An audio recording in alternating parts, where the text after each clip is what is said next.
Hello, my loves. How are you? So, I want to talk to you about the third eye session. And one of my favorite parts that came through on the session. And I want to share the message and the energy behind it.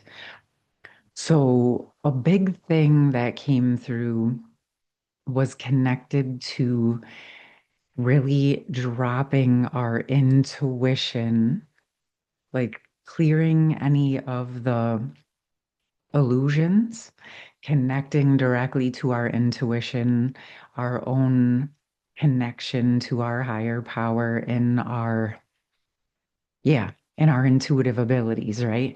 And then dropping that down into the roots, into the stability. And I've been working on this for 3 to 4 years myself. So I was really excited how it came through so deeply around marrying the intuition with the instincts, right? Because we think about this ascension and this evolution is really going into our spiritual higher powers, which is obviously a big part of our evolution, right? We want to reconnect and remember all of those parts of ourselves. And part of it for me, this is what has worked for me. So I'm sharing it with you. You can take it and run with it in whatever way feels aligned for you. And if not, that's okay too. But the deeper I dropped into this over the years, which I'm sure many of you have discovered on your own, it's not really about getting rid of our human self or our human experience. We still are living on this planet. We're still in a physical body. And we still have to navigate all the different levels and layers of things that are happening around us, choosing with our discerning standards what we participate in or not. But even when we choose to participate or not, it's still in the energetic field, right? And that is where our natural instincts as a physical human being are very important, right? So this isn't about getting rid of our human nature and our instinctual ways of being. It's actually about understanding the differences between our instincts and our intuition, and also the parts that overlap, right? Because there is an overlap, but they are also very different.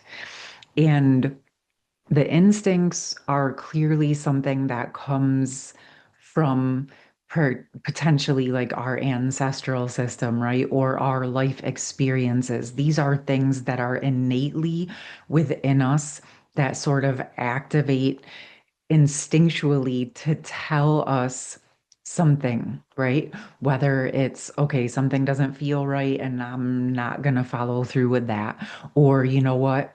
Instinctually, I'm feeling like I should connect with that person. And this is where I'm telling you some of that overlay is, right? Because our intuition can do some of the same exact functions.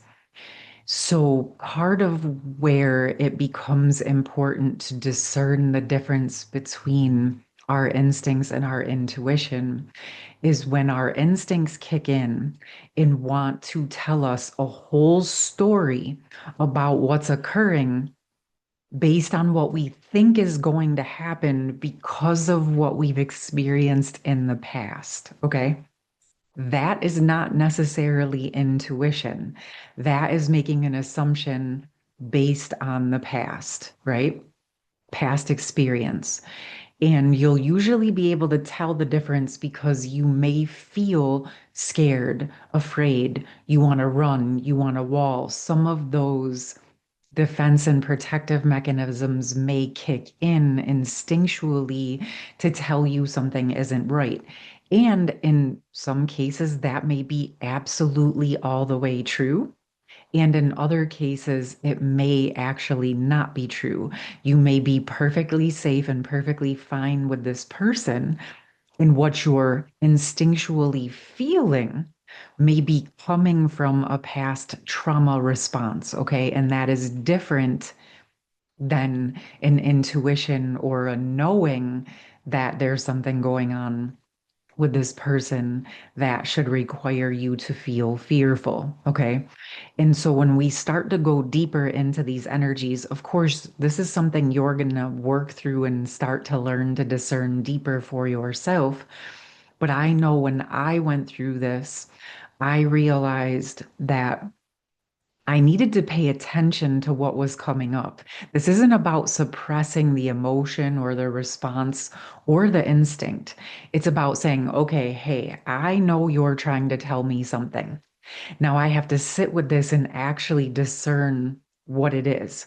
Obviously, if you are in current and present any form of danger, you honor that and you take care of yourself.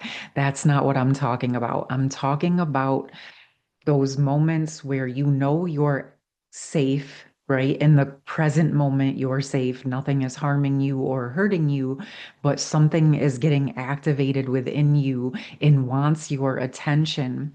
And it's your job to actually discern what it's wanting to tell you. And so this is where you sort of take the space and the grace to start to sort through it. It's okay if you don't know the answer right away. This is something, it's really around developing understanding and trusting your instincts and trusting your intuition. Because again, like I said, this is not about getting rid of your instincts. They are there to inform you of information, right? They're there to tell you something isn't quite right. Now it's your job to discern, is it really about that person or those circumstances? Or is this solely based on past experiences and traumas and hurts? And something in this dynamic is bringing that up for me, right? Because sometimes it can be a similar energy that does need to be addressed. And sometimes it could be a very well meaning person or opportunity that is actually helping to bring it up so that you can heal it. Okay. And so, again, this is where you take space and grace for yourself and you take the time to process and discern the difference for yourself. So, a lot in that session was around working, of course, with the energies of clearing and dissolving any illusions that may be in the system or any protective or defense mechanisms that were in the ancestral systems or within our own energy. And this was like a repressed energy, which is different than suppressed, right? Suppressed is like where we're like, okay, I know that's there, but I just really don't have time to deal with it. So I'm going to put it on the back burner. This repressed information came forward through the session and leading up to the session and through it, because this is more of the type of information that is so buried in our system or in the ancestral lines that what I discovered is it's almost like there's multiple different types of defense mechanisms connected to the actual repressed information. And this happens like people won't even know that this is repressed information. It's sort of like you're in a situation, you may be in danger legitimately, and instead of processing it, your body, your ancestor just did whatever it needed to do to survive and move forward because it may have very well been a survival situation.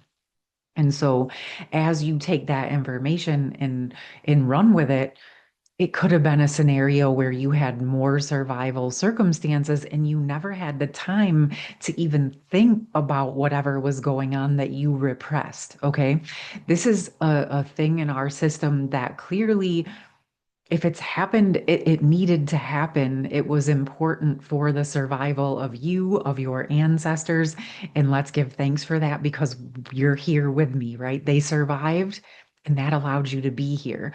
But as we are growing and evolving, we're in a position where we do not have to repress or suppress this information in the same way anymore. So we can allow it to come up and clear out and make space for more of your conscious awareness to be available for you. Okay. And so this part that is connected with marrying the instincts and intuition becomes an exceedingly powerful place to move from, right? Because now you're accessing the wisdom that's been hard-won wisdom from your life and from your ancestral lines, and you use it in a way that you may need to in a survival or an emergency situation. But it's also, as you're learning to harness and work with it, it's also not constantly running you, right? And you're not constantly moving or interacting or relating from a trauma response, right? And you're working with that information between the intuition and the instincts because all of that information, all of who you are, is powerful for you to have access to, right? So this is really about retrieving your own wisdom, your own energy, your own consciousness, so that you have more space to move forward. And this is obviously also clearly exceedingly helpful to work on for yourself, but it also will be powerful to work with these energies within your relationship dynamics. And a very important part of the sacred union container, especially for those of you who have been on this journey, you know how much the counterparts and the masculine and feminine dynamics can trigger one another into these states of healing and awareness. It is why I'm here with you now. I was working on things, but my initiation definitely pushed me deeper into these awarenesses. And when we think about the energies of instincts and intuition, being married, you are literally speaking about a very masculine, instinctual energy and a very feminine, intuitive energy. But these are very human abilities, right? Something that we all possess, and they are muscles for us to continue to work with and build. And working with the two together is another form of creating deeper states of internal union, as well as being able to navigate your own human experience while not projecting that onto another being. And this, I'm aware that this is a very deep topic. I am aware that there's more to it just than what I'm saying. It's definitely something that takes time to practice. And it may take some time to embody through experiences, through giving yourself the space and the grace to get to know yourself, to get to understand your instincts and your intuition. And having an intuition that many of you have already probably been naturally working on forms of this, potentially without even realizing it. So, I am loving how the energies are really syncing up the further we're getting into the Sacred Union series. And I will tell you that when we were in the lower chakras, I knew that was going to be intense, but I've been quite pleasantly and intensively surprised at how much is really opening through the higher chakras and how much is really coming into a deeper internal union balance. I can definitely attest for myself. This has revealed a lot that has been very helpful and powerful during this time. All right. So, with this, I actually feel guided to get a message from the masculine energies, and we're going to get a message from the feminine energies connected to the third eye. Just anything for us to be aware of, anything that can be supportive with dissolving illusion, trusting our intuition, and dropping into the instincts and intuition together. Oh, beautiful. Whale song resonating. So, right away, to me, this just feels like the representation of your own natural frequency. We talk a lot here, and obviously, you guys who have been with me know that I work deep in the energies, and my sessions go very deep into the energies because everything in the quantum field, every creation, the foundation of it is energy. Now, I love energy work. I'm all about it. It's one of my obvious favorite places to work because we can work with the foundation of everything at that energetic level. But that doesn't mean we're not also looking at it physically, emotionally, mentally, and spiritually in those other ways, right? And this is kind of taking me back to that instinct and intuition.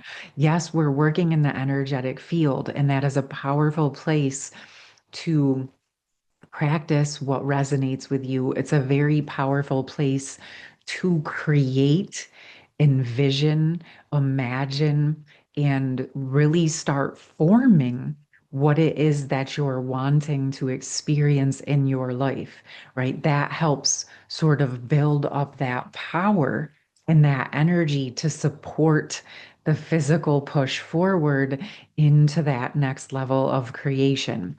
Okay. Now, what I'm speaking to you about is often a very feminine principle where you're up in the higher energies, imagineering what it is that you want to create and working with things at the energetic level. But the fact that this is coming through on the masculine side, this is feeling very much to me like where that imagineering is meeting the physical form, right? And this is water energy, right? Which water is very fluid, but it's also something very tangible that we experience on our planet. So, water is a beautiful representation that is also often synonymous with intuition in the feminine energies. But if you're looking at this, it's like also, though, a container, the water, the ocean is a container that the whale lives within. So even though the water is a feminine intuitive principle, the ocean in and of itself, the container of the ocean, is a masculine principle. And so when those energies are coming together, right, it's what I'm feeling, it's like the sacred sound, the resonance of your energy, right?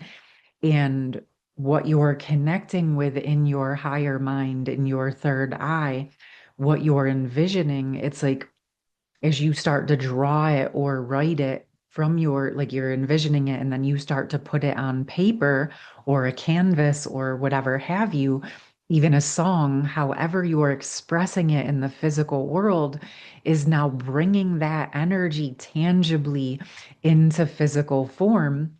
That's like the next steps of your creation. And then again, as you continue to move forward, it will allow you to start to take the action steps forward, right?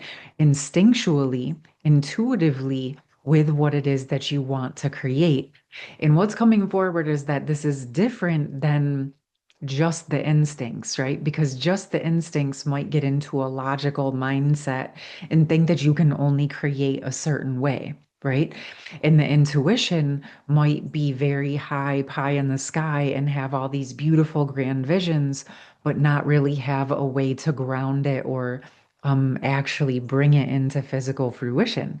But when you marry the two together, the logic and the intuition, the instincts and the intuition. This is where you start to really not only build an energetic frequency, but you're building the container for your creations to land, manifest, and build, which is exactly what we have been doing in the Sacred Union series. It's been building and stabilizing the Sacred Union container. Okay. So loving this. Wow. All right. But again, these are principles you can ponder, you can work with, you can make your own. Take whatever is resonating, right? Take whatever is resonating and whatever keys you are receiving from these messages and build them into your own foundation in your own unique, beautiful way. All right. So for the feminines, wow, we have sensuality, feminine wisdom, passion. And when I'm thinking and relating this to the third eye, wow, what it's immediately taking me to is that vision of the feminine essence, that intuition and that vision. And also, again, like I said, bringing it down into the roots and allowing it to land into the lower chakras and allowing it to come into physical form.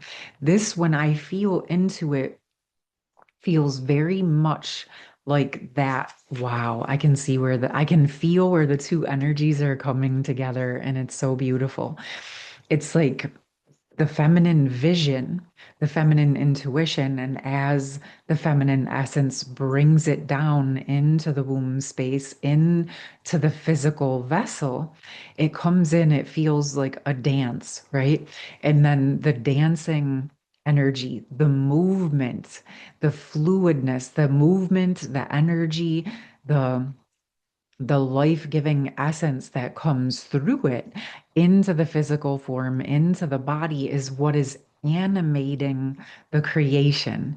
So the movement, the dancing, right, might be, it's a very feminine, fluid, sensual act, but it also could be seen as something masculine because it is movement, it is expression, right?